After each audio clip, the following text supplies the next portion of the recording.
Rabes nós temos aqui essa noite? Quantas Rabes nós temos aqui essa noite? Se você é uma Rabi, você pode celebrar bem forte aí no seu lugar. Você pode agradecer ao Senhor porque você está aqui. Você pode agradecer porque você veio receber uma porção especial de sabedoria, de força, de graça do Senhor. Eu quero te convidar a ficar em pé nesse lugar. E eu quero te convidar a começar a orar comigo e dizer: Senhor, muito obrigada porque eu estou aqui. Muito obrigada porque foi o Senhor que me atraiu a esse lugar. Obrigada a Deus porque eu enfrentei tantas dificuldades, tantos desafios para estar aqui. Mas eu estou aqui porque eu sou Raabe, eu sou obediente. Eu escolhi confiar, acreditar em Deus. Você pode agradecer por aquilo que o Senhor vai fazer na sua vida hoje. Você começa agora no seu lugar a orar, abre seu coração e dizer: Senhor, eu estou aqui porque eu te amo. Senhor, eu estou aqui porque eu desejo a tua presença. Senhor, estou aqui porque eu quero conhecer mais do Senhor. Oh Deus, eu estou aqui porque eu quero ser cheia de força, cheia de fé, cheia de ânimo, cheia de sabedoria. Senhor, me ajuda, Pai, me ensina. Abre a minha mente, o meu coração, que a minha vida esteja completamente aberta, sem resistências, para ouvir a tua vontade para mim, para ouvir a tua palavra, e não somente para ouvir, para aplicá-la, Senhor. Nós queremos te dizer essa noite: nós somos Raabe. Nós queremos fazer parte do plano de salvação que o Senhor tem para nossa vida. E eu quero que com toda a força do seu coração você comece a clamar nesse lugar. Você não está aqui apenas para assistir um culto. Você não está aqui apenas para ouvir uma palavra. Você está aqui para ser cheia do Espírito Santo. Então abra sua boca e comece a orar em línguas. Comece a dizer: Senhor, me enche. Senhor, me enche. Senhor, me enche. Senhor, fala comigo. Fala comigo, Deus. Tira toda a distração da minha mente. Tira toda a distração da minha alma. O meu espírito está completamente entregue ao Senhor. Pai, nós abençoamos cada mulher que está aqui nesse lugar. Senhor, abençoamos cada mulher que está ao vivo agora com a gente no YouTube. Oh, essa graça. Oh, essa unção. Oh, esse liberar, esse derramar que o Senhor tem aqui. Que chegue ao coração de cada mulher agora na sua casa. Senhor, nós estamos aqui por tua causa, Senhor. É só por tua causa, Senhor. Nós queremos te dizer, Pai, que nós queremos crescer, que nós queremos melhorar. Oh Deus, que cada porta que o Senhor abrir para nós, Senhor, que nós saibamos entrar, que nós tenhamos as chaves certas para acessar aquilo que o Senhor preparou para nós. Seja bem-vindo no nosso meio, Senhor. Fica à vontade. Os nossos ouvidos são teus. O nosso coração é teu. A nossa vida é tua. Tudo o que temos é teu.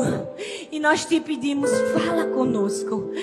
Fala conosco no nome de Jesus. Amém, amém e amém. Você pode dar um amém bem forte no seu lugar. Oh, aleluia! Glória a Deus! Pode sentar no seu lugar. Que presença tão forte do Senhor. Quantos aqui já foram tocadas pelo Espírito Santo? Amém, gente? Não, mas quando eu falar, fala com vontade. Quantas aqui já foram tocadas pelo Espírito Santo? Glória a Deus, nós estamos aqui reunidas. É tão lindo saber que nesse momento nós não estamos aqui sozinhas.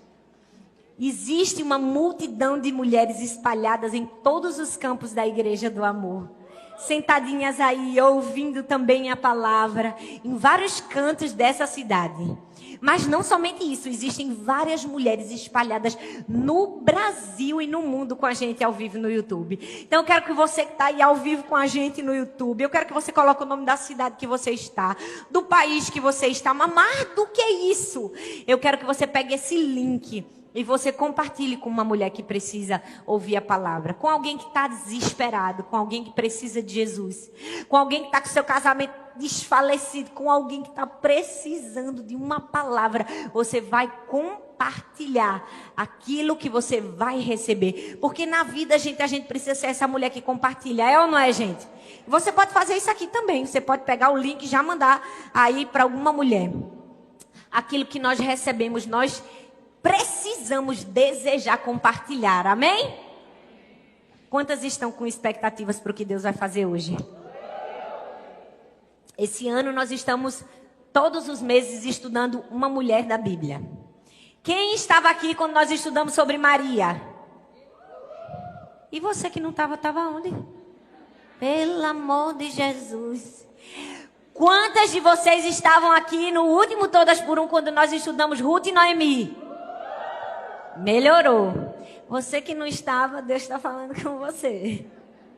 E hoje nós vamos estudar sobre Raab. Eu amo o culto das mulheres. Eu amo Todas por Um. Porque assim, é uma novidade, é ou não é? Eu fico imaginando vocês falando com as amigas. Gente, vamos pro culto. Porque tu não sabe o que é que acontece quando a gente chega lá. Rapaz, no último tinha uma porta no meio do culto. O que será que vai ter no próximo? Um leão? Não é? Porque, na verdade, tudo que nós preparamos é com amor e com intencionalidade. Para que a palavra firme com muita força, com muita intencionalidade no seu coração. Talvez você está olhando para essa porta e não está entendendo nada. Calma. Você vai entender um pouco sobre o que nós vamos ensinar sobre hoje. Hoje eu quero compartilhar com você algumas informações sobre a porta. Eu não sei se você já parou para pensar, mas nem sempre as portas existiram. Houve uma época que ninguém tinha pensado na ideia de uma porta.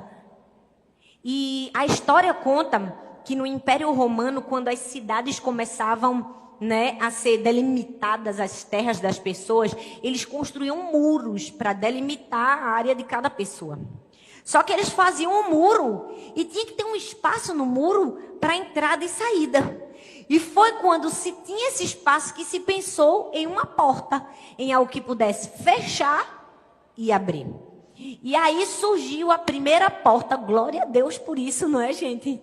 Às vezes a gente esquece de agradecer pelas coisas pequenas que inventaram e que a gente usa com muita alegria, não é? Glória a Deus pelos inventores, amém? Amém, amém, mulheres? Amém. Mas a Bíblia fala sobre portas. Eu não sei se você sabe, mas a Bíblia tem 368 menções da palavra porta. É quase uma por ano, ainda sobra duas. Não é? Por causa de, assim, um dia do ano você não está muito bem, né? Aí tem duas portas para você naquele dia. São 368 menções sobre portas. Algumas têm um simbolismo só da porta, outras têm outros significados.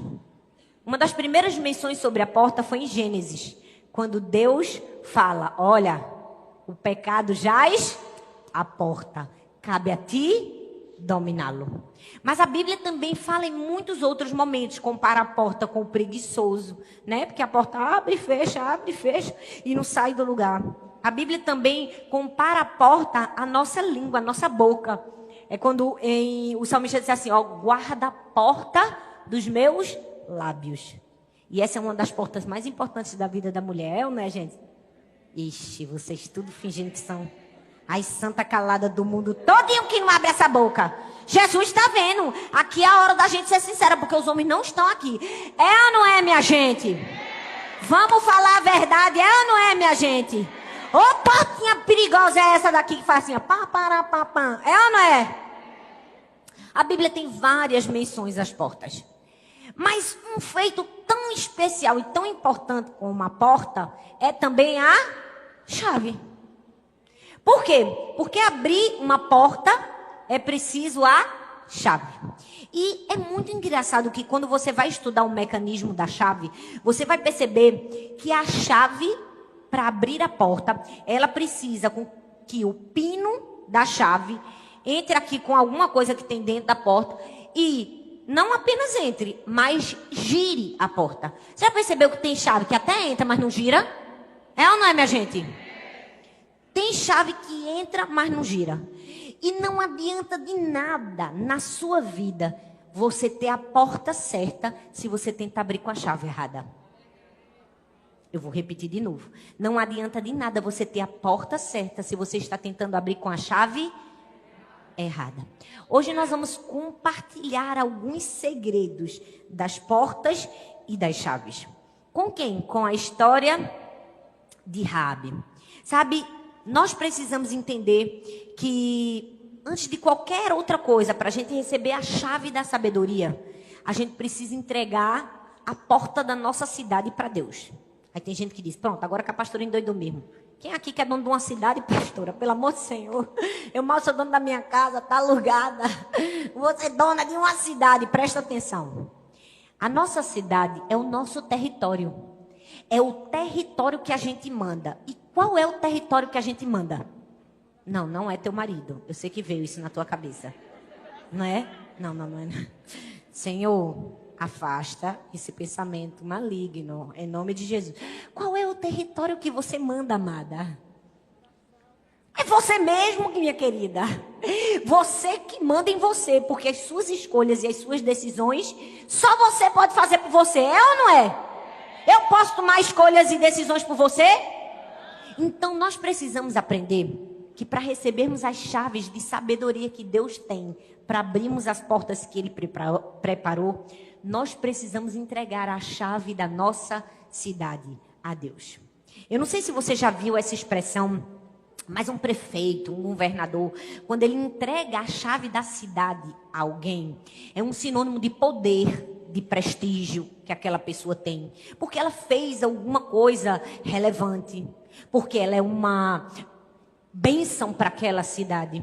Mas não somente significa isso. Desde a Idade Média, entregar a chave da cidade significava que aquela cidade estava se rendendo sem resistência àquela pessoa que receberia a chave. Isso significa que quando eu entrego a chave da minha cidade para Deus, eu estou entregando a minha vida sem resistências para Deus.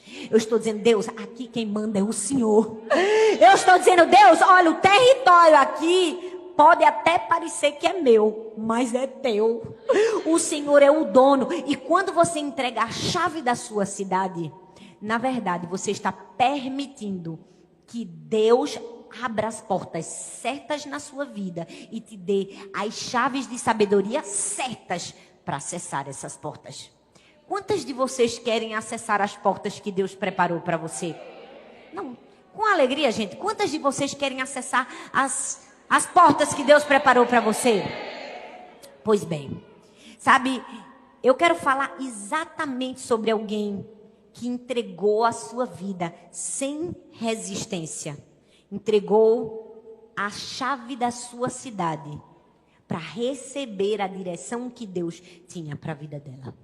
Aí você está aí consigo mesmo e pensando, meu Deus, como é que eu entrego a chave da minha cidade para Deus? Sabe, gente, entregar a chave da nossa cidade para Deus é entregar para Deus os nossos sonhos. Entregar para Deus os nossos projetos, entregar para Deus a nossa vida, a nossa família, o nosso casamento, a nossa boca, o nosso celular, o nosso tempo, os nossos inimigos, os nossos sentimentos, as nossas vontades. Entregar a chave da nossa cidade para Deus é entregar tudo aquilo que a gente tem vontade de fazer de um jeito, mas que a gente sabe que não pode fazer. Aí a gente diz assim, vou entregar logo a chave para Deus. Por quê? Porque eu me rendo. Quantas pessoas têm tantas portas que não estão conseguindo acessar porque têm dificuldade de se render? Tem dificuldade de entregar a chave para a pessoa certa. E hoje nós estamos aqui para aprender com a vida de Raabe como acessar as portas através da sabedoria. Porque a cada culto de mulheres nós estamos estudando uma mulher e o segredo dela. O segredo de Raabe que nós vamos aprender hoje é o segredo da sabedoria. Fala comigo, sabedoria. Mas fala com vontade, diga sabedoria. Eu não sei se você sabe, mas a Bíblia, em Hebreus 11, fala do rol da fama da fé. Todo mundo que for cristão e fez alguma coisa para Deus de muita relevância, tá ali. É como se fosse assim, a calçada da fama que tem lá na Califórnia. Pronto, é o rol da fama da fé. Só tem os tops, só. Hebreus 11. E eu não sei se você sabe, mas Hebreus 11 só tem 2 mulheres. Só 2 pastoras, só 2 mulheres. Quem eram essas mulheres? Sara, ninguém nada mais, nada menos do que Sara, né? A mulher de Abraão, por meio de quem veio o povo de Israel, o povo de Deus. Mas tem uma outra mulher, Raabe. Agora para comigo e pensa, quem foi Sara? Sara, gente, era a mulher de Abraão. Aquela mulher pelo qual Deus usou o corpo dela para que ela gerasse Isaac, que seria o fruto de uma promessa, de uma aliança. Dali existiria o início da nação do povo hebreu, do povo de Deus. Ela era pouca coisa, gente? Era não.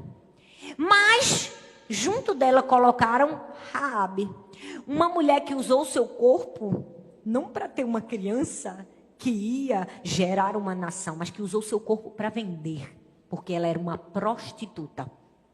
Uma mulher que não adorava o Deus único e verdadeiro, mas uma mulher que adorava deuses pagãos. Você consegue perceber que não existia nada em comum com Sara e com Raabe? Do ponto de vista humano, não existia nada em comum com elas duas. Mas do ponto de vista espiritual, existia sim.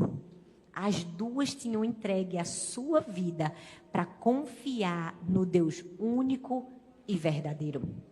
E a gente vai ver que Raabe, mesmo sendo uma prostituta, foi comparada a Sara. Mas não só foi a Sara, não. Se você ler o livro de Tiago, você vai ver que ela também foi comparada ao próprio Abraão. Quando no livro de Tiago fala que a salvação também viria por meio de boas obras, faz a comparação de Raabe com Abraão. Gente, não é pouca coisa, não. Tu imagina Deus comparar tu com Abraão. Tu não queria, não? Pois quem mais queria tá aqui. É ou não é? Aí Deus acha pouco. E tem outra menção de Raabe comparando com outra pessoa. Quem? Ninguém menos, ninguém mais do que o próprio Cristo. Porque quando você vai ler a genealogia de Jesus, ou seja, a ascendência da onde Jesus veio, mostra que Raabe estava lá. Uma prostituta foi parte da ascendência do nosso Senhor Jesus Cristo. Isso nos ensina muitas lições e traz grande ensinamento para a gente. Eu não sei se você sabe, mas o contexto histórico que Raabe vivia não era dos melhores. Raabe vivia em Jericó. Jericó era uma terra estratégica que precisava ser ocupado pelo povo de Israel para possuir Canaã. Porque a Canaã era dividida em vários territórios e cada um tinha um rei. E Jericó era um desses territórios que quem era que queria conquistar? Josué. Raabe vivia exatamente nesse lugar. E a Bíblia fala que Raabe teve várias escolhas, vários posicionamentos de sabedoria. Gente, a sabedoria vai levar a gente em lugares que fama, poder, dinheiro, nome, família não podem levar. A sabedoria vai nos dar algo que é tão imprescindível para a gente viver na vida. É a prudência. É saber tomar a escolha certa, na hora certa, no momento certo. E Raabe, melhor do que ninguém, nos ensinou sobre isso. Se nós queremos sabedoria, nós precisamos aprender quais são as chaves de sabedoria. Sabe, às vezes, muitas pessoas dizem, oh Deus, me dá sabedoria, peça. Porque eu cresci desde pequenininho ouvindo para minha mãe dizer, aquele que não tem falta de sabedoria, peça a Deus que a todos dá livremente. É um versículo das Escrituras. Se você quer sabedoria, peça a Deus. Mas mais do que isso, converse com Deus, pergunte para Ele. Eu acho que metade dos problemas da gente estava resolvido se a gente dissesse assim, Deus, eu devo fazer ou falar aquilo? Deus, quando eu devo fazer ou falar aquilo? Gente, Deus não é um coach, um professor, um mestre em sabedoria, um estudioso que escreveu 10 livros em sabedoria. Ele é a própria sabedoria. E a gente tem acesso a Ele de graça ainda por cima. A gente nem paga a mentoria. E às vezes a gente dispensa a mentoria dele. É ou não é? Você já percebeu que você pode ser mentoreada pelo dono da sabedoria? Que você pode ser ensinado pelo pai da sabedoria? Basta você dizer assim: pai, me diz, faço isso ou não faço? Compro isso ou não compro? Geralmente a gente não pergunta na hora de comprar, né? É não, gente? Vai dizer que vocês perguntam a Deus: Deus, aqui nessa loja, pai, compra ou não compro? Pergunta, gente. Pois deveria. Pois deveria perguntar. Nós temos acesso ao dono da sabedoria. E eu realmente acredito que tem momentos na nossa vida cruciais que podem nos matar ou que podem nos levantar se nós formos amigas da sabedoria. Se nós tivermos sabedoria nas nossas palavras. Às vezes a gente se perde a nossa casa, perde a nossa família, perde os filhos por falta de sabedoria. Eu vi a história de um judeu que um inquisitor tinha ódio dos judeus e queria matar os judeus daquela cidade. Então, ele foi sentenciado, né, pelo seu inquisidor, e ele disse assim: vou tentar ser justo com esse judeu, uma justiça falsa aos olhos dos homens. Eu vou escrever nesse papel culpado e no outro papel em branco. O que você pegar de olhos vendados vai dizer se você vai ser culpado ou se você vai ser inocentado. Se você morre ou se você não morre. E aquele judeu inteligentíssimo, cheio de sabedoria do Senhor, percebeu que era uma armadilha. Percebeu que era uma cilada do inquisidor. Na verdade, ele tinha escrito culpado nos dois papéis. Ele só queria fingir que era bonzinho e que no fundo, ele queria mesmo era matar o judeu. E o judeu pensou: e agora eu vou fazer o quê? Não importa o papel que eu pegue, eu vou ser condenado. Deus, me dê sabedoria para sair dessa situação. E aí, quando colocaram a faixa nos olhos dele, e o inquisidor disse: pode escolher o papel. Ele pegou o papel, o primeiro papel, e botou na boca e engoliu. O inquisidor ficou perturbado. Por que você fez isso? E agora? Como é que a gente vai saber o que era que estava escrito no seu papel? Ele: simples, é só olhar o papel que está aí. Se estiver culpado é porque eu engoli o inocente. Gente, a gente precisa desse nível de sabedoria. Porque tem hora que a gente fica num beco sem saída. Fica ou não fica?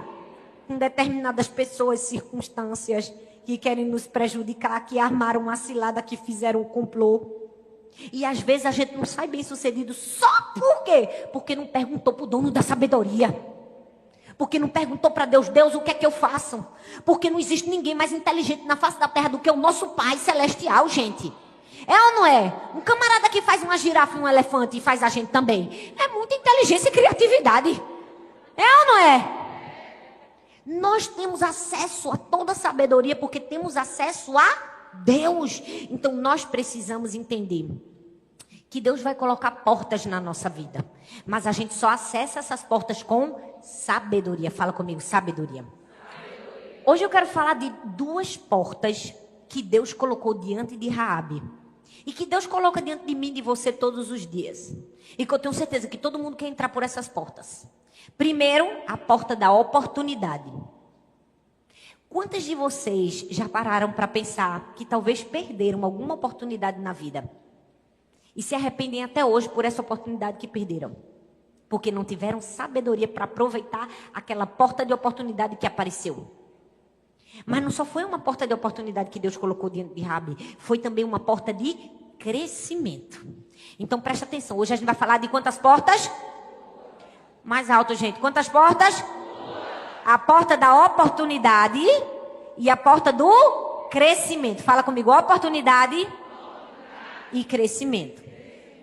Só que existem 3 chaves que abrem cada porta e nós vamos ver isso no texto. Amém? A primeira porta, que é a porta da oportunidade, existe na nossa vida porque Deus é bom. Porque Deus é gracioso. Porque Deus sempre deseja nos dar oportunidades. Porque Deus, através da sua infinita graça, coloca diante de nós coisas que a gente não merece. Coisas que a gente não podia fazer por nós mesmos. É verdade ou não é, gente? Mas nós acessamos essas portas com sabedoria. Por exemplo, se você passou num concurso público, glória a Deus, Foi uma porta de oportunidade que Deus colocou na sua vida. Mas vamos falar a verdade, que para entrar nessa porta de oportunidade você precisou de algumas chaves. Foi ou não foi? A chave do estudo, da renúncia, do sacrifício. É ou não é? Porque tem gente que Deus bota a porta do concurso, mas não entra por quê? Porque não tem a chave. É ou não é? Porque quer arrombar a porta. É ou não é? E, gente, a porta da nossa casa a gente até arromba, mas a porta de Deus não dá para arrombar, não. Os pinos que trancam é forte. Só abre com o quê, ó? Uma chavinha certa que gira a maçaneta. Então, quando Deus colocar diante de nós a porta da oportunidade, a gente precisa entender que sem a chave não adianta de nada a gente ter a porta diante de nós. Você pode ter a porta, mas se você não tiver a chave, você não entra. E qual é a chave que acessa a porta da oportunidade? A primeira chave é a chave da iniciativa. Fala comigo, iniciativa. Josué capítulo 2, do verso 8 ao 13, diz assim: antes dos espiões se deitarem, Raabe subiu ao terraço e lhes disse: sei que o Senhor lhes deu essa terra. Vocês nos causaram um medo terrível e todos os habitantes dessa terra estão apavorados por causa de vocês. Pois temos ouvido como o Senhor secou as águas do Mar Vermelho perante vocês quando saíram do Egito.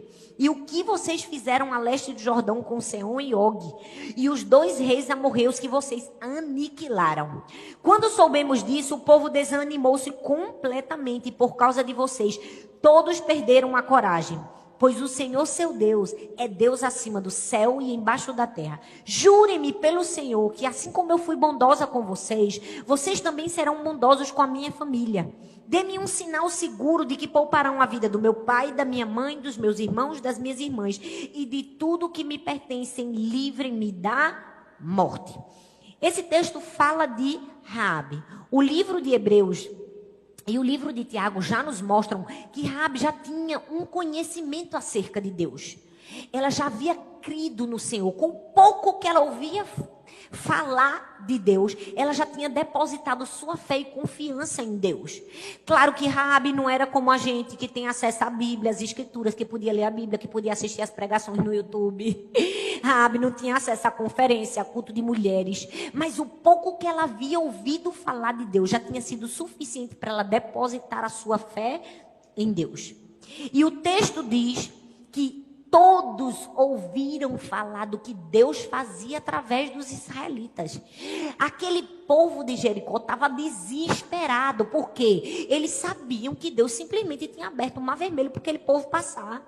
Sabia que eles tinham aniquilado os reis. Eles sabiam que quando o povo de Israel entrava era para ganhar, era para matar, era para destruir tudo. Ou seja, eles estavam morrendo de medo. Mas Raabe decidiu acreditar. E quem acredita primeiro, governa. Porque quem se adianta, governa. Todo mundo podia ter acreditado em Deus quando ouviu os rumores. Poderia ou não poderia? Porque o texto diz que todos ficaram sabendo do que Deus fazia. Mas Raabe acreditou primeiro do que os outros. Tem gente que diz assim: pastora, Raabe foi beneficiada. Raabe foi beneficiada porque Raabe era queridinha de Jesus. Porque Raabe fazia parte da panelinha gospel.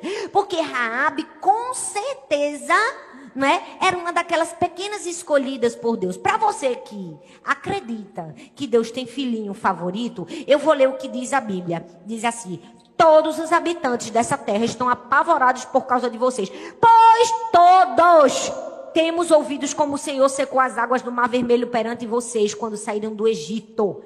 Presta atenção. Todo mundo ouviu sobre Deus, mas a única pessoa que teve iniciativa para ir atrás de Deus foi Raabe.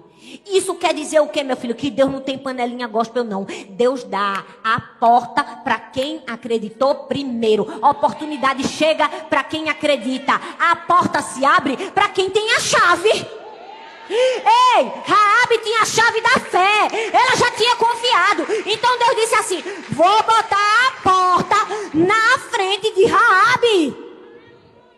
Por que Deus escolheu a casa de Raabe para que os espias entrassem? Foi providência divina, pastora? Foi providência divina. Mas Raabe e toda a sua família ser salva? foi fruto de sabedoria, foi fruto de usar a chave certa, a chave da iniciativa. Só ela que subiu para falar com os camaradas. Foi ou não foi, gente? Todo mundo ficou morrendo de medo, mas não fez nada. Ela teve medo, mas fez alguma coisa. Minha filha, quando ninguém fizer nada, faça alguma coisa. Se adiante, vai na frente dos outros. Porque se você for na frente dos outros, você vai ser poupado. Todo mundo pode morrer, mas você tá lá, ó, vivinho, graças a Deus. E a iniciativa. Porque tem gente que é assim. Ela senta e espera a vida levar. Ela quer que Deus seja garçom e coloque tudo na mão dela. Sem ela ter que fazer nada, não vai dar certo não, coleguinha. Não vai fluir. A gente precisa aprender a chave de sabedoria de Raabe. Deus colocou a porta na frente de todo mundo, mas só Raabe tinha a chave certa. Só Raabe creu. Logo, a oportunidade veio para Raabe. Eu amo que Deus, Ele não faz escolhas baseadas em quem é melhor, quem é mais bonito, quem é mais inteligente, quem é mais preparado, quem sabe falar, quem é teólogo, quem é pastor. Não! Deus dá a oportunidade para quem confia, para quem Ele sabe que se der, vai fazer alguma coisa. Porque tem gente que Deus dá e a pessoa não faz nada. Eu fico imaginando a indignação de Deus. Rapaz, botei na tua mão e tu estás estragando, jogando no lixo. Vou botar na mão de quem vai fazer alguma coisa. De quem vai ter iniciativa. Fala comigo, iniciativa. Fala comigo, iniciativa. Gente, eu amo a Bíblia. Percebam que a Bíblia diz que antes dos espiões se deitarem, Raabe fez o quê? Raabe subiu para falar com eles. O que é isso? Isso é iniciativa. Isso significa que Raabe tinha um plano, mas ela não só tinha um plano. Ela colocou em prática o plano. Ela disse, eu tenho um plano. Antes deles deitarem, eu não vou dar tempo nem deles dormirem e sair daqui sem eu ver. Eu vou lá em cima e vou negociar com eles. Tem gente que vive de plano. Ah, não, esse ano eu vou emagrecer 10 quilos. Não, esse ano eu vou acordar todo dia cedo para fazer devocional. Minha querida, quem vive de plano é Unimed, Bradesco, Sul América. A gente vive é de iniciativa. Ei, a gente vive é de fazer. A gente vive é de cumprir. A gente vive é de obedecer a ordem do Senhor. Faça alguma coisa quando a oportunidade bater na sua porta. Ei, Raabe, ela disse assim, rapaz, a oportunidade está aqui. Eles estão lá em cima, não vou deixar nem eles cochilarem. Eu vou lá perturbar eles, negociar com eles, e alguma coisa vai acontecer, não vou morrer nem eu, nem minha família, nem ninguém. O que é isso? Iniciativa. Fala comigo, iniciativa. Qual é a chave que abre a porta da oportunidade? Qual é a chave que abre a porta da oportunidade? Iniciativa, filha. Vira para a mulher que está do seu lado e diga assim, faça alguma coisa. Diga, quando a oportunidade chegar, faça alguma coisa. Agora tu quer orar. Ai, Deus, será que essa oportunidade é para mim? Aí vem outra com a chave, abre a porta e entra. E tu estava lá orando, perguntando, na dúvida, locubrando, pensando. Ei, iniciativa. Faça alguma coisa. Gente, tem uma história muito legal que fala de Cristóvão Colombo. É conhecido como a história do ovo de Colombo. Cristóvão Colombo foi um grande descobridor, né? E aí ele foi convidado para um jantar, né, da aristocracia. E lá ele foi recebido com muita honra, como era comum para pessoas grandes. E aí um dos participantes da festa, com muita inveja de Colombo, disse assim, mas você não acha que se você não tivesse descoberto a América, outro qualquer homem da Espanha, outra qualquer pessoa poderia ter descoberto? Com muita sabedoria, Cristóvão Colombo não respondeu do jeito que aquele homem esperava que ele respondesse. Ele pegou um ovo, e propôs uma brincadeira com todas as pessoas. Ele disse assim, eu quero ver aqui quem consegue colocar esse ovo em pé em uma das suas extremidades. Quem consegue? Aí foi aquela galzarra, todo mundo queria participar, todo mundo tentando botar o ovo, mas o ovo bambava, todo mundo tentou. Eu sei que todo mundo tentou e ninguém conseguiu. Quando ninguém conseguiu, no fim, Cristóvão Colombo pegou o ovo, deu uma leve batidinha assim em cima, quebrou a ponta, botou no chão porque estava achatado, o ovo ficou em pé. Aí o homem disse, desse jeito qualquer um consegue. Ele disse, mas não foi qualquer um que fez. Não foi qualquer um que teve iniciativa. Deixa eu te dizer, mesmo que as pessoas Senhor, falem a respeito de você. Ah, desse jeito que você subiu na vida, conseguiu um emprego. Qualquer um consegue, qualquer um não. Consegue quem tem iniciativa. Consegue quem aproveitou a oportunidade. É ou não é, minha gente? Primeira chave que abre a porta da oportunidade é a iniciativa. Amém, gente? Mas tem uma segunda chave, que é a chave da humildade. Fala comigo, humildade. O texto diz, em Josué, no capítulo 2, do verso 8 ao verso 15, lá no fim, que Raabe disse assim: pois o Senhor, o seu Deus, é Deus acima dos céus e embaixo da terra. Gente, eu amo que essa mulher deu tantas lições pra gente. Vê, a bicha era corajosa, era ousada. Foi lá pra cima pra falar com os espias. Porque os espias nada mais eram que inimigos dela, gente. Os espias estavam entrando na terra dela pra matar ela e o povo dela todinho. É muita coragem. É o mesmo que um ladrão entrar na casa da gente e a gente disse assim: vou ali fazer uma negociação com o ladrão. Foi isso que ela fez. Mas o texto diz que ela subiu, mas não subiu de qualquer maneira. Por quê?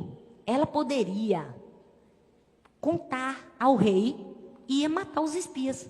Ninguém ia deixar os espias sair da cidade. Eles iam morrer. Ela também tinha uma carta na manga. Tinha ou não tinha? Tinha ou não tinha, gente? Tinha. Ela poderia ter subido e dito assim: ó, vamos parar com essa palhaçada aqui. Se vocês fizerem qualquer coisa contra mim aqui, eu vou mandar avisar o rei e vocês vão morrer. Não. Ela chegou em humildade. Ela reconheceu para os próprios inimigos dela que os inimigos dela estavam causando medo em toda a cidade. Não porque eles eram os melhores, não porque eles tinham as melhores armas, mas porque Deus estava fazendo milagres por meio deles. O que é isso? O nome disso é humildade. Para abrir a porta da oportunidade, a gente vai precisar ser humilde para reconhecer que tudo na nossa vida quem faz é Deus. Que a gente pode ter inteligência, sabedoria, dom, falar bem, não falar, mas tudo na nossa vida é fruto daquilo que Deus pode fazer por nós. Ai, pastora, mas eu quero ser humilde. O que é que eu faço para ser humilde e temor ao Senhor? Nunca afaste do seu coração temor ao Senhor. Tema a Deus sobre todas as coisas. Entenda que tudo na sua vida de graça, de favor e de bondade é fruto de Deus, gente. É fruto de misericórdia. Porque se dependesse de mim e de você para Deus dar alguma coisa a gente já era morrendo de fome, morto no inferno. Porque até a salvação que Deus nos deu, a gente nem merecia, porque a gente estava no meio da multidão. Crucifica, crucifica, crucifica. E Deus disse assim: calma, vocês são tudo sem noção, cabeção. Oh, Jesus, mas mesmo assim eu amo vocês e vou dar salvação para vocês. Você entende que a humildade é muito importante. Deixa eu te dizer uma coisa, você pode ter uma porta. A porta da oportunidade. Você pode abrir a porta da oportunidade com sua iniciativa, com seu trabalho, com sua produtividade. Mas deixa eu te dizer, você não fica nessa porta se você não tiver humildade, não. Porque tem gente que acha muito fácil. Humildade é uma coisa simples da gente adquirir. É simples até de adquirir. Pode até ser simples, mas de manter não é para todo mundo, não. Deixa Deus abrir um bocado de porta para tu. Abre a primeira, abre a segunda, abre a terceira. Mantém-te humilde para tu ver. Quando Deus abrir a porta do dinheiro para tu, eita, meu dízimo era R$100. Olha, agora é 10.000. Quando Deus abrir a porta do sucesso pra tu. Eita, na minha família ninguém nem queria me dar o pedaço de pudim da Natal. Agora todo mundo me bajula. Todo mundo quer tirar foto comigo porque eu sou famoso. É ou não é, minha gente? Deixa Deus abrir umas portinhas pra tu. Te manter humilde aqui vai mostrar quem tu és. Porque gente que não tem poder, não dá pra gente avaliar se a pessoa é humilde, não. A gente avalia o humilde de acordo com o que a gente tem. Deixa eu te dizer uma coisa. Você pode ter a inteligência do mundo, a iniciativa do mundo, abrir a porta da oportunidade. Mas se você perder a humildade, Deus fecha a porta na tua cara, troca o bicho aqui, ó, a fechadura, e não tem murro que arrombe. Por quê? Porque, gente, deixa eu te dizer uma coisa. O acesso pode até ter vindo pela iniciativa, mas o dono da casa é Jesus. Quem manda é Ele. E se você perder a humildade, você perde a porta, perde a casa, perde tudo. A gente precisa falar sobre humildade. Porque, infelizmente, muitas pessoas estão se perdendo. Por quê? Porque tinham iniciativa, tinham vontade, eram proativos, eram obedientes. Mas basta pegar um pouquinho a mais de alguma coisa, se perdeu. Tem gente que começa bem, Deus vai dando, vai dando, vai dando. E tem uma hora que Deus diz assim, vamos parar aqui a que hora? Porque ela se subir mais um degrau, se perde. Deus dá o freio que até a gente precisa na vida. Para não se perder. E a gente precisa falar sobre isso, gente. Porque, infelizmente, tem gente que começa bem, Deus dá uma oportunidade, a pessoa cresce, cresce. Mas aí ela perde a cabeça. Ela é tomada pela síndrome do pequeno poder. Não sei se você já ouviu falar dessa síndrome. A síndrome do pequeno poder é aquela pessoa que ela é assim. Ela era uma pessoa ótima, gentil, educada, gente boa, crente, líder, trabalhava na igreja, servia. Basta ela ganhar um posto um pouquinho maior de poder, pronto. Ela já se acha Hitler. O espírito de Hitler baixa nela. Ela não tem poder de mando nenhum. O único mando dela é um termômetro. Ai de você, se no termômetro der 37,5, ela não está com coronavírus, sai daqui agora. Porque é uma pessoa que ela é tomada pela síndrome do pequeno poder. Uma vez eu viajei e eu percebi a síndrome do pequeno poder numa mulher no aeroporto. Gente, pelo amor de Deus, a mulher complicando minha vida, eu perdendo meu voo. E ela não... A mulher só mandava num sapato no aeroporto, mas ela estava se achando o presidente Bolsonaro. Porque tem gente que é assim, que ela baixa, tem um pouquinho de poder, que ela vira a cabeça. Eu fico olhando para Deus e digo, Deus, quando é que vai chegar a vacina da soberba, Senhor?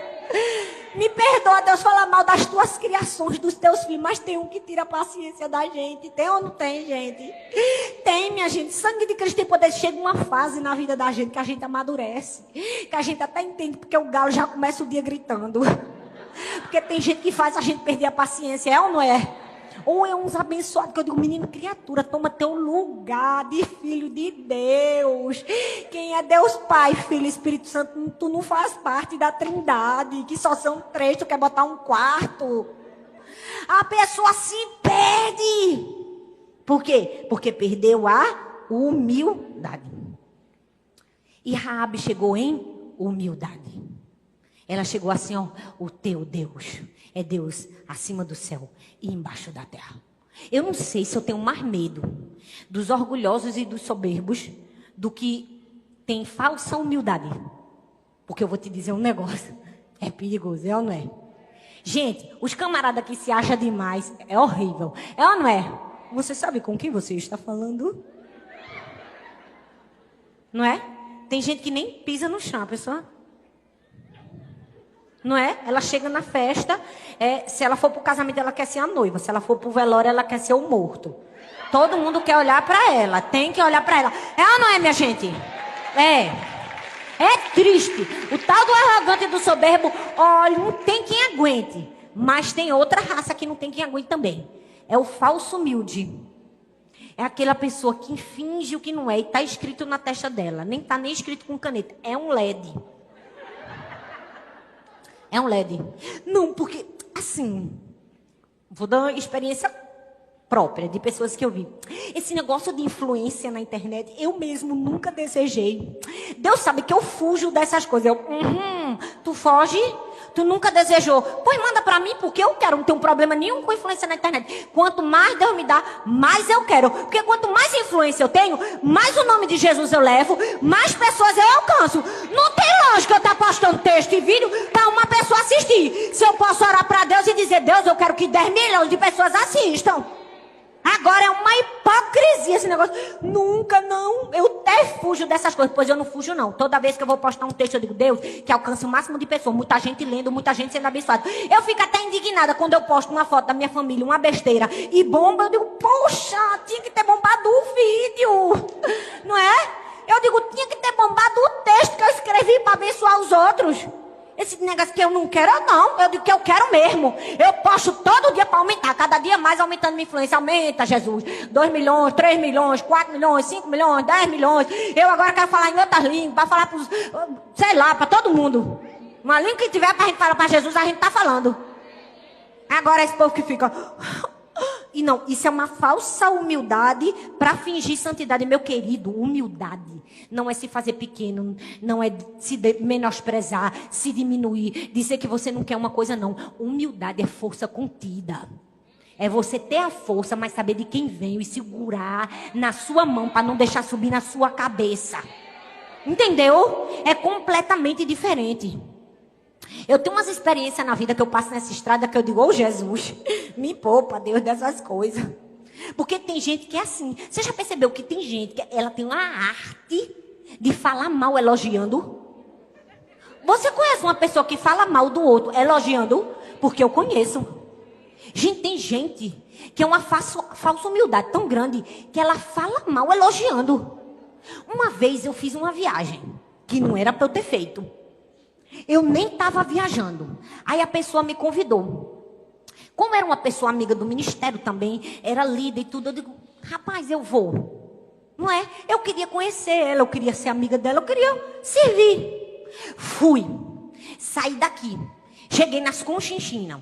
Aí a mulher me recebeu, amém, glória a Deus, aleluia. No carro, aí ela veio conversando comigo. Logo de começo, eu disse, misericórdia, eu estou fazendo o que aqui? Porque no fundo, eu tenho a maior das boas intenções de conhecer, de ser amigo, de ter novas conexões. Mas a mulher me elogiou falando mal de mim. Ela me deixou mal. Ela me deixou péssima. Ela já me travou no começo da viagem. Vê só, ela no carro. Ai, pastora, eu te admiro tanto. A senhora é uma mulher guerreira mesmo. A senhora é uma mulher rocheda. Se fosse até aí, estava bom. A senhora é muito guerreira. Que capacidade de deixar suas 3 filhas para sair, viajar, ministrar. Eu não consigo, porque eu sou daquelas mães leoa que lambe a cria.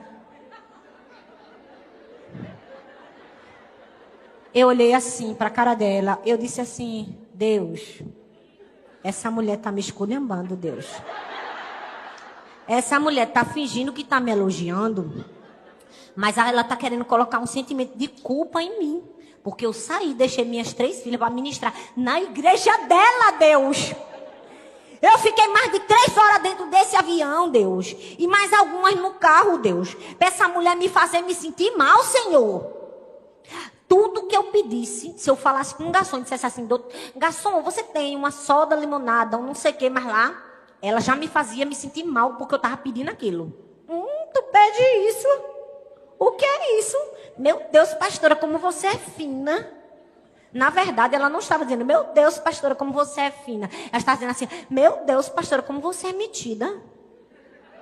Porque tem gente que tem a capacidade de te elogiar esculhambando você. Eu fiquei 2 dias mal, me sentindo a pessoa mais soberba da face da terra. Eu já estava me sentindo mal. Eu estava me sentindo mal porque eu comia com garfo na mão esquerda. Porque eu como com garfo na mão esquerda. Não é porque eu quero, foi porque minha mãe me forçou desde pequena. Ela me ensinou que na etiqueta a gente come com garfo na mão esquerda. Mas a mulher me fez me sentir mal porque eu estava comendo garfo com a mão esquerda. Como se eu fosse uma pessoa metida porque eu comia com garfo na mão esquerda. Você sabe o que é isso? É que infelizmente as pessoas elas não conseguem se perceber. Que às vezes elas ficam tão inseguras com a presença de outras pessoas. Que elas tentam passar para a gente uma falsa humildade para fazer uma opressão na vida do outro. E é preciso muita sabedoria e discernimento para você não se entregar e não ficar mal como eu estava. Eu disse, Deus, se eu fiz alguma coisa errada, me fala. Não é? Se eu perdi a cabeça porque eu estou comendo com um garfo na mão esquerda, me diz. Porque o Senhor sabe que eu não vendi não. Que eu continuo sendo a Thalita. Eu viajei aqui, o Senhor sabe. Mas aí Deus te dá a estratégia suficiente para reconhecer essas pessoas na nossa vida. É por isso, meu filho, que a oportunidade você entra com iniciativa, mas você fica nela com humildade. Fala comigo, humildade. Terceira chave. A chave do senso de propósito. O texto diz em Josué 2, do 12 ao 14. Jure-me pelo Senhor que assim como eu fui bondosa com vocês, vocês também serão bondosos com a minha família. Gente, que tapa na cara que Raabe deu. Porque ela podia querer salvar só a pele dela. Poderia ou não poderia? Ela poderia ter negociado com eles. Ó, eu vou fazer o melhor para vocês e vocês me salvam. Mas ela tinha senso de propósito. Ela escolheu salvar o pai, a mãe, os irmãos, a família toda. Agora, para comigo e pensa. Você pode dizer, pastora, mas isso é muito lógico. Se eu fosse pedir para me salvar, eu também ia botar minha família toda. Para você. Não para Raabe. Raabe com certeza não morava com os pais. Por quê? Porque ela era uma prostituta. A casa dela era um antro de homens. E ser uma prostituta sempre foi, e naquela época era muito pior, um sinônimo de humilhação. Quem sabe o pai, a mãe, os irmãos não menosprezaram, não humilharam, não fizeram mal contra ela. Mas mesmo assim ela escolheu salvá-los. Isso é a chave do senso de propósito. Porque se a gente tem senso de propósito, a gente não só pensa na gente, a gente pensa na gente, no legado que a gente pode deixar. Você entende? Ela escolheu salvar toda a sua família. Ela foi sábia, mas não foi omissa. Senso de propósito é algo que nos dá participação na vida de outras pessoas. É aquilo que nos ajuda a deixar um legado para outras pessoas. Deixa eu te dizer uma coisa, se você acha que a salvação da sua família não tem nada a ver com você, você não tem senso de propósito. Se você acha que o choro da sua vizinha, porque está com um casamento ruim, não tem nada a ver com a sua vida, é porque você está sem senso de propósito. Se você acha que aquela sua colega de trabalho, que está ferindo todo mundo porque está passando com um problema, e você não faz nada por ela, é porque você não tem senso de propósito. Me desculpa te dizer, mas aquilo que você não faz pelo outro, é porque falta você senso de propósito. Tem mulher que namora com qualquer camarada que aparecer na frente. O que é isso? Falta de senso de propósito. E ainda quer bater de frente. Não, pastora, mas a senhora não sabe. Eu vou mudar ele. Eu digo, ok, centro de reabilitação. Vai mudar. Casa pra tu ver. Casa. Casa pra tu ver. Só espera tu casar. Entra na igreja. Na vida a gente precisa de propósito. E eu amo que Raabe tinha senso de propósito. Ela já estava pronta quando a oportunidade chegou. Deixa eu te dizer uma coisa. Quando a oportunidade chegar, você precisa estar pronta. Porque a sua missão não é uma questão de esperar por ela. É uma questão de se preparar quando ela chegar. Quando a sua missão chegar, o seu propósito chegar, você não está esperando por ele, você já está pronto para receber. Quando a oportunidade bateu na porta de Raabe, ela já estava pronta.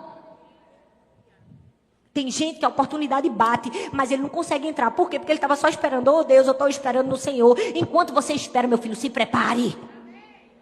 Eu estou esperando em Deus um dia exercer o ministério. Estuda, colega, vai ler a Bíblia.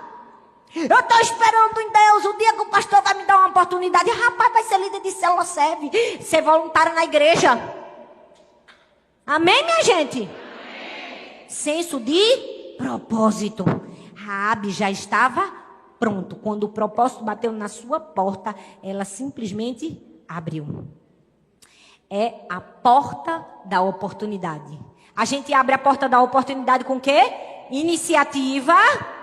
Fala comigo, iniciativa, humildade e senso de propósito. Mas vocês estão aqui, vocês vão comigo até o fim. Agora eu vou falar da segunda porta, ok? A segunda porta é a porta do crescimento. Fala comigo, crescimento. Pensa numa coisa que todo mundo quer crescer. É ou não é, gente? Eu mesmo, se eu pudesse até crescer fisicamente, eu crescia. Deus podia bem me dar uns 10 centímetros a mais. Mas como não posso crescer fisicamente, né? Vamos crescer espiritualmente, emocionalmente. A gente cresce onde dá para crescer. Amém, minha gente? E a chave que abre a porta do crescimento é a chave da coerência. Fala comigo, coerência. Josué capítulo 2, do verso 17 ao verso 20, diz assim, presta atenção.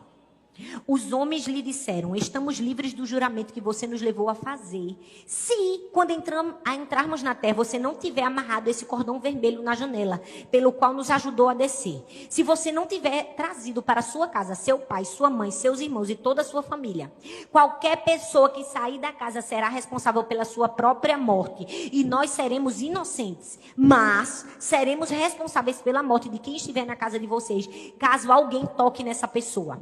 Se você contar o que estamos fazendo para outras pessoas, estaremos livres do juramento que fizemos a você. O que é isso? O que foi que os espias fizeram? Uma negociação com Raabe. Eles disseram assim, Raabe, presta bastante atenção. A gente tem um acordo, tu cumpre tua parte, que a gente cumpre a da gente. Se tu colocar a tua família todinha lá dentro da casa e não contar nada para ninguém, a gente vai te poupar. Agora, se tu sair que nem uma bocuda contando para todo mundo, ou se na hora que a gente chegar para matar todo mundo, teu pai e tua mãe estiver no meio da rua, vai morrer todo mundo. Isso nos ensina o quê? Que nós precisamos entender que existe algo na nossa vida chamada nossa responsabilidade. Na vida com Deus também é assim. Deus tem uma responsabilidade quando Ele nos dá uma promessa. Mas tem a nossa parte de cumprir o contrato, porque a gente já disse sim para Deus. É ou não é, gente? Nós precisamos entender que Deus é um Deus de coerência. Como Ele dissesse assim, vamos fazer isso aqui, e você faz isso aqui, e vai dar tudo certo. É para isso que nós precisamos entender que nós precisamos de coerência. Deus não pode escolher obedecer por a gente. Tem coisas na nossa vida que nem é a vontade de Deus, nem é a artimanha do diabo, é responsabilidade nossa.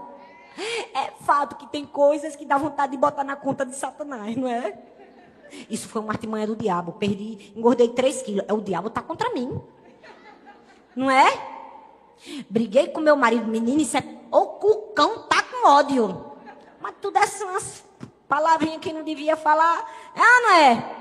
Minha filha, tem coisa que nem é a vontade de Deus, nem é o cão, não. É sua responsabilidade. Eu fico imaginando o cão lá embaixo dizendo assim, oxe, eu tenho culpa? Eu tô aqui só aprendendo contigo, rapaz. Anotando que tudo o que tu faz, pra eu passar adiante, e tu bota a culpa no Satanás, depois bota a culpa em Deus. Isso é a vontade de Deus? Não, filha, é sua responsabilidade. Se Deus mandou você fazer, faça. Assuma a sua responsabilidade. Sua parte para o cumprimento da promessa na sua vida. Amém, minha gente? Se você não conduzir sua própria vida, outras pessoas vão conduzir sua vida. Se você deixar o seu passado conduzir a sua vida, você não vai conduzir a sua vida. Se você deixar os seus erros conduzirem a sua vida, você não vai conduzir a sua vida. Se você deixar com que qualquer outra pessoa assuma o controle, você não vai assumir a sua responsabilidade. Logo, não vai viver o destino que Deus preparou para você. Você precisa entender que Deus não pediu para você fazer a parte dele no contrato. Deus não precisa nem de mim, nem de você, para ele cumprir alguma coisa na nossa vida. Ele só precisa dele mesmo e da palavra dele. Agora, a nossa parte, aí a gente tem que fazer, né, colega? Não dá para a gente querer ajudar Deus, porque a gente não precisa ajudar Deus, mas a gente precisa dar uma mãozinha, uma forcinha para a gente. É ou não é? É a chave da coerência. Fala comigo, coerência. A chave da coerência abre a porta do crescimento, mas não é só coerência. Tem também a chave da obediência. Fala comigo, obediência. Josué 2:21 diz assim: seja como vocês disseram, respondeu Raabe. Olha isso, minha gente, presta atenção. Assim, ela os despediu, os espias, e eles partiram. Depois, ela amarrou o cordão vermelho na janela. Gente, sinceramente, eu tenho para mim que Raabe já me conhecia. Raabe já tinha ouvido o que eu sempre digo para minhas filhas. Porque eu sempre ensino para minhas filhas e para vocês aqui na igreja. Obediência é o quê? Absoluta, imediata e com alegria. Os espias disseram assim, você vai ser salva se você amarrar uma fitinha vermelha na janela da sua casa. Porque quando a gente vier matar todo mundo que vê a fitinha, a gente não mata você. Aí o texto diz que quando ela se despediu, ela não disse assim, espera que eu vou beber um copo d'água. Ela foi beber um copo d'água, gente? Foi, gente? Quem bebeu foi eu. Quando eles saíram, na mesma hora ela pegou a fita e amarrou. Isso se chama obediência. E a chave que abre a porta do crescimento é a obediência. Obedecer. Gente, que coisa linda! Aquela fitinha vermelha poderia ser vista por aqueles homens de longe. A obediência na nossa vida é como um sinal, é como um memorial de Deus na nossa vida. Quando você obedece, você tem uma marca de uma fita vermelha em você. As pessoas conseguem ver de longe quem você é e o que você faz por amor a Cristo quando Ele te solicitar. Obediência. Mas a questão é quem nós somos. quando Deus nos manda fazer alguma coisa? Quem é você quando Deus manda você fazer alguma coisa na sua casa? Você amarra a fita vermelha na mesma hora? Quem é você quando Deus manda você fazer alguma coisa pelos outros? Você amarra a fita vermelha pela compaixão com o perdido? Pelo seu serviço a Deus? Gente, é lindo obedecer a Deus, é a maior chave de todas as... Se você não esquecer todas as chaves, se você só puder guardar uma chave, eu até te dou essa chave. É a chave da obediência. Porque não existe chave mais importante na nossa vida do que a chave da obediência. É a maior de todas, é a melhor de todas. Porque a chave da obediência é um memorial na nossa vida. É um selo, é um atestado. É como se tivesse uma fita vermelha na nossa testa, dizendo assim: olha só, aquela mulher ali, ela é diferente. Olha, aquela mulher ali, Deus está honrando ela, porque ela tem o selo da obediência. Dá para enxergar, dá para sentir o cheiro de quem é obediente. E do mesmo jeito que a gente sente o cheiro do obediente, a gente sente do rebelde também. Ele tem uma marca também. E eu não vou nem dizer qual é a marca. Mas você sabe qual é, sabe ou não sabe? Eu preciso te dizer, obedecer não é fácil. Vai ter momentos que a gente vai ficar cansado, amarra a fita vermelha. Vai ter momentos que você vai querer se vingar, mas você precisa para perdoar, amarra a fita vermelha. Vai ter momentos que você vai querer falar e botar para fora toda a sua raiva, amarra a fita vermelha da humildade. Vai ter momentos que você vai querer desistir, amarra a fita vermelha da obediência. Vai ter momentos que você vai querer voltar atrás, amarra a fita da obediência. Vai ter momentos que você vai se sentir sozinho, amarra a fita da obediência, que Deus te fez uma promessa. A fita da obediência vai mudar o teu destino, salvar tua vida, tua família e te dar um novo destino, como foi com Raabe. Cabe a você escolher. Quando Deus mandar, pega a fita e amarra. A obediência pode mudar a sua vida, se você escolher obedecê-la. Amarre a fita. Tem uma música que eu amo, que é linda, gente. E eu digo todos os dias para Deus, eu vou ler para vocês que é em inglês, e aqui está a tradução, não canto nem em português, que dirá em inglês.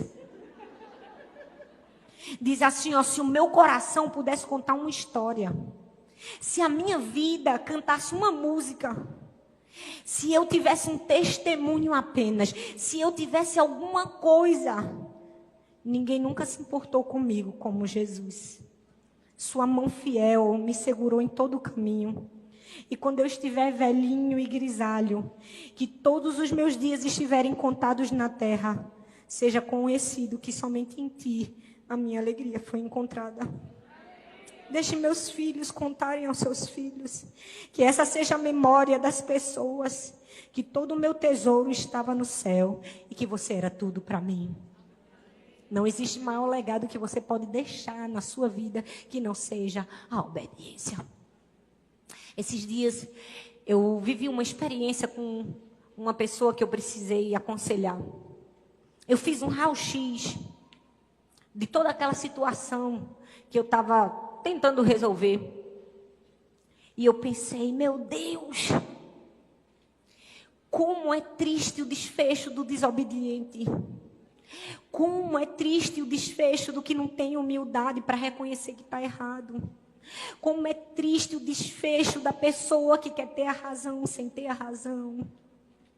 Como é triste a pessoa que ainda não amadureceu. E sabe, toda aquela situação que tinha mexido tanto comigo me fez lembrar tantas coisas no meu passado. Às vezes eu olho para a minha vida hoje, eu digo, Deus me dá tanta coisa que eu não mereço, porque olha, eu falava que eu era queridinha de Jesus, mas eu não imaginava que eu ia ser tanto.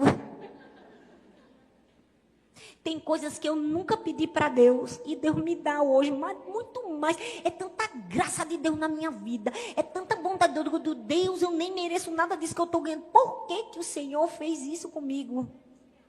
E sabe, durante esse momento de aconselhamento, Deus me fez lembrar de tantos acontecimentos que eu tive na minha história, no meu passado. Porque o meu testemunho não se resume à história da minha filha. Eu tive uma história de muitos momentos difíceis, em que a obediência foi fundamental na minha vida.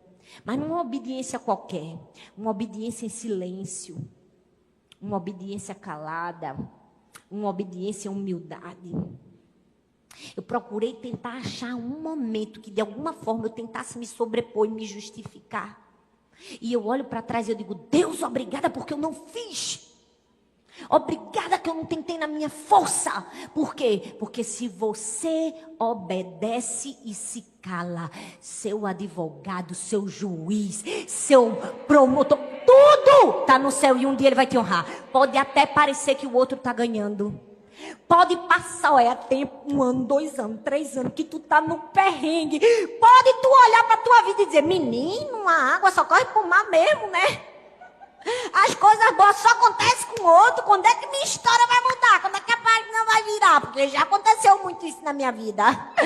Tu pode passar anos e anos amargando, mas se tu obedecer do jeito certo, até o que tu imaginou, porque eu mesmo imaginava, isso aí tem jeito não. Tem nem possibilidade de Deus fazer alguma coisa comigo nessa área. Aí Deus digo, minha filha, entende que eu sou Deus. Eu faço o que eu quiser, eu te abençoo na área que tu quiser. Se tu quiser ficar mais bonita, eu deixo tu ficar mais bonita. Se tu quiser uma casa, eu te dou uma casa. Se tu quer o quê? Tu quer um carro bonito, eu te dou um carro bonito. Tu quer o quê? Eu te dou. Porque eu sou seu pai. Faz do jeito certo, que eu vou lá e te honro. Amém, minha gente? Obediência é dizer sim quando você precisa dizer sim. E eu sei que eu já extrapolei o tempo, mas tem muita coisa para vocês aprenderem. É bom vocês ficarem aqui em nome de Jesus. Fica aí. Raabe disse sim, obedeceu. Na hora que os espias disseram, amarra a fita, ela amarrou a fita. Mas ela também disse não. Porque obediência também é dizer não. Tem gente que acha que obedecer é só dizer sim. É nada. Obediência também é dizer não. Sabe por quê? Porque diante disso, o texto diz, Josué 2, de 1 ao 17. Diante disso, o rei de Jericó enviou uma mensagem para Raabe. Olha o que o rei mandou dizer. Manda embora os homens que entraram na sua casa, pois vieram espionar a terra toda. Mas a mulher tinha escondido os 2 homens lá em cima. Respondeu, rapaz, os camaradas até vieram aqui, mas foram-se embora. Mas desta que a bichinha estava escondendo ele lá em cima no linho. Por quê? Porque ela disse não para o rei. Se Raabe tivesse dito sim para o rei, sabe o que era que ia acontecer? O rei poderia até matar os espias. O ódio no povo de Israel ia aumentar. Eles iam entrar com tudo, ia matar todo mundo e ela ia morrer. É por isso que a obediência é dizer sim para quem você precisa dizer sim e não para quem você precisa dizer não. Você está calado aí... É porque tem gente que está precisando aprender a dizer não. É ou não é, gente? É ou não é, gente? Nem todas as portas que estiverem na nossa frente precisam ser abertas. Tem porta na nossa vida que é uma cilada, que é melhor a gente fechar. Que é melhor a gente dizer não. Tem porta na nossa vida que é para destruir. A porta que o rei estava querendo propor a Raabe era para a destruição dela. Dela e da casa dela e da família toda dela. A Bíblia está recheada de gente que teve portas e portas. E que foi bem sucedido porque fechou a porta. Davi foi um deles. Teve um momento que uma portinha bem boa se abriu. Saul só queria matar o camarada. Matar. De repente ele vê Saul dormindo. E ele com os homens dele. A oportunidade da vida de matar. Aí o que foi que ele fez? Que porta maravilhosa. Oi, que oportunidade. Vou fechar. Porque não veio de Deus, não. Na vida da gente, a gente precisa escolher dizer não para as portas de oportunidade que o diabo coloca na nossa frente. E sim, para abrir somente aquelas que o próprio Deus determinou que a gente entrasse. Amém, minha gente? Amém. Mas não é somente a chave da obediência, é também a chave da confiança que abre a porta do crescimento. Josué 6,17 diz assim: a cidade com tudo que nela existe será consagrada ao Senhor para destruição. Somente a prostituta Raabe e todos os que estão com ela na sua casa serão poupados. Gente, confiar significa alinhar a nossa mente, as nossas emoções e as nossas vontades à promessa de Deus. Confiar é no escuro, é sem entender. Raabe não entendia o plano completo do que eles iam fazer. Para comigo e pensa. Na hora que eles entraram para matar todo mundo, o texto diz que as muralhas começaram a cair. Onde era a casa de Raabe? A casa de Raabe era em cima da muralha. Porque se você estudar o contexto histórico, diz que a muralha tinha mais de 5 metros e que existiam casas em cima da muralha. E a casinha de Raabe ficava bem ali em cima. E eu fico imaginando o desespero dos israelitas. Dizendo assim, ó, mata todo mundo, menos a da casa da fita vermelha. Só que depois eles pensaram, meu Deus, mas a casa da fita vermelha está na muralha. E eu mandei ela ficar lá dentro e não sair por nada. E agora ela vai morrer. Deixa eu te dizer, o caos pode estar acontecendo ao seu redor, as muralhas podem estar caindo, o povo pode estar morrendo, você pode estar ouvindo a zoada. Se Deus mandou você ficar dentro da casa, fica lá que Ele vai preservar a sua família e a sua casa. Cai todas as casas, mas a sua permanece de pé. E foi assim com Raabe. Raabe viveu um momento crucial na vida dela. Raabe viveu esse momento crucial. Ela fez tudo o que ela podia. Ela recebeu os espias. Ela negociou com os espias. Ela mostrou o caminho que eles tinham que ir. Ela colocou a fita vermelha. Ela fez tudo. Mas chegou um momento que ela teve que fazer uma coisa que ninguém gosta de fazer. Esperar sem fazer nada. Ficar dentro de casa, ouvir o barulho da morte e da destruição ao redor e continuar confiando. Deus vai me salvar, Deus vai me salvar. Ela confiou que uma fitinha vermelha do lado da porta dela era a promessa de Deus que ela e sua família não iriam morrer. Se tudo ao seu redor estiver desmoronando, fica dentro da casa com a fitinha vermelha do lado de fora, esperando sem fazer nada, caladinha, quietinha. Deus vai salvar você. Por quê? Porque é a chave da confiança. É a chave da confiança. É impressionante ver que as casas todas cairiam e a dela permaneceu. Tira todo mundo daí, vamos salvar ela. E a última chave, aí vocês dizem,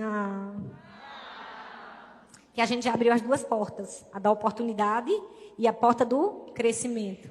Mas a última chave que vai nos ensinar a ter sabedoria para a vida é a chave da aliança. Diga comigo, chave da aliança.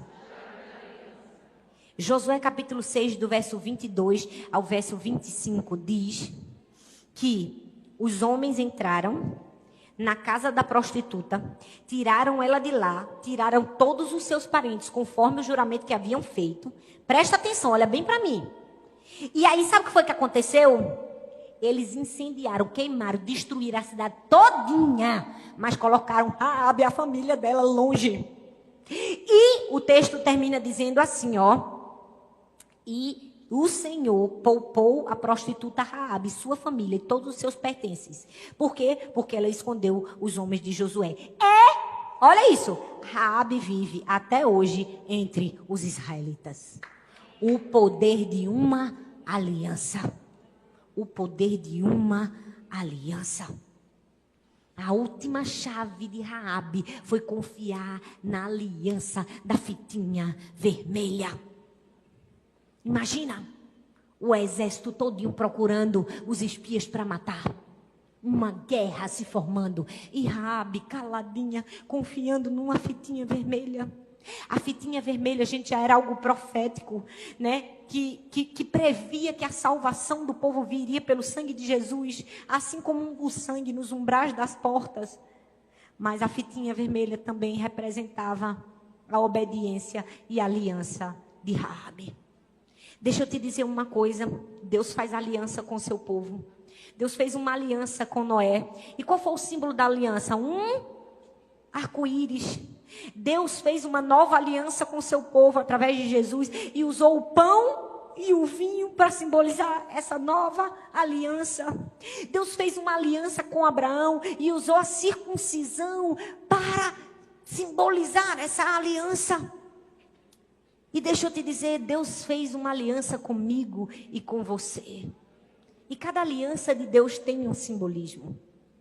Mas hoje eu queria que você recebesse de algo de maneira profética, de maneira simbólica.